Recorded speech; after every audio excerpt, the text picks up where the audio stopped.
ഉണ്ടാക്കി നമുക്ക് ഇങ്ങനെ നടന്നാൽ പറ്റും. നമുക്ക് എന്തായിട്ട് സ്വന്തമായിട്ട് എന്തെങ്കിലും ചെയ്യണം.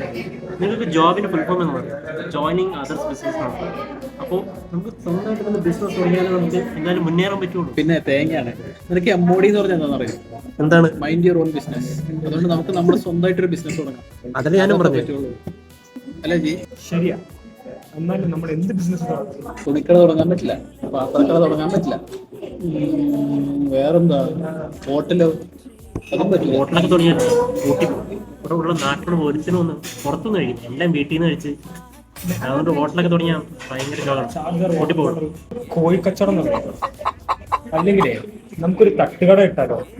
മറ്റേ പാനിപ്പൂരി മസാലപ്പൂരി ഒക്കെ മാസം ഒരു 5,000 10,000 എന്തായാലും. നമുക്ക് സീസണൽ ആയിട്ട് എന്തെങ്കിലും ബിസിനസ് തുടങ്ങാം. മഴക്കാലത്തിന് മുമ്പ് തൈക്കച്ചവടം, അതല്ലെങ്കിൽ നമുക്ക് പൈപ്പിന്റെ വല്ല കച്ചവടം, ഹാർഡ്വെയറിന്റെ കച്ചവടം ഏഴായിട്ട് കുറച്ച് ഇമ്പ്രൂവ് ആവുന്നുണ്ട്. എന്താ ജി? ഹാർഡ്വെയറിന്റെ കടകൾ തുടങ്ങുന്നത് നമുക്ക് ടെക്നിക്കലായിട്ട് ബുദ്ധിപരമായിട്ട് എന്തായാലും സാമാന്യം മുന്നോട്ട് വേണം.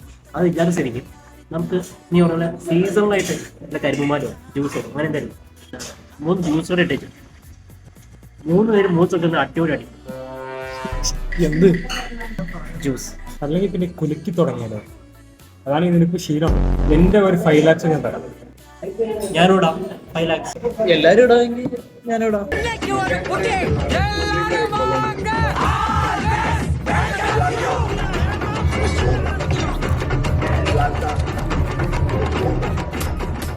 എടാ നമുക്ക് ഇതിനെ പറ്റി നാളെ ഡിസ്കസ് ചെയ്യാം. എന്റെ പൈസ കൊടുക്ക പോവാം. പൈസ എന്നോട് പൈസ ഇല്ല. നീ പൈസ എടുത്തില്ലേ? പൈസ കൊടുത്തേ. എന്റെ അടുത്ത് എവിടെ നിന്നാ പൈസ? ഞാൻ ഇവിടെ കീറിയിരിക്കുക. പൈസ എടുത്തില്ലടാ, നീ എടുത്തില്ലേ? കുഞ്ഞമ്മയാണോ ഇട്ടിരിക്കുന്നത്? പൈസ കൊടുക്കണം. എപ്പോഴും നിങ്ങൾ തന്നെ കാശ് കൊടുക്കുന്നത്. ഞാനിവിടെ കാശ് കൊടുത്തേക്കണേ. മര്യാദ കാശ് കൊടുത്ത് കളിയാണ്. നിങ്ങളുടെ ആരുടെ അടുത്തേക്ക് പൈസ ഇല്ലെങ്കിൽ എന്റെ വേറെ ഒരു ഐഡിയ ഉണ്ട്. ഞാൻ പലപ്പോഴും ഈ പണി ചെയ്തേക്കണേ. നിങ്ങൾ കൂടെ നിന്നാവും.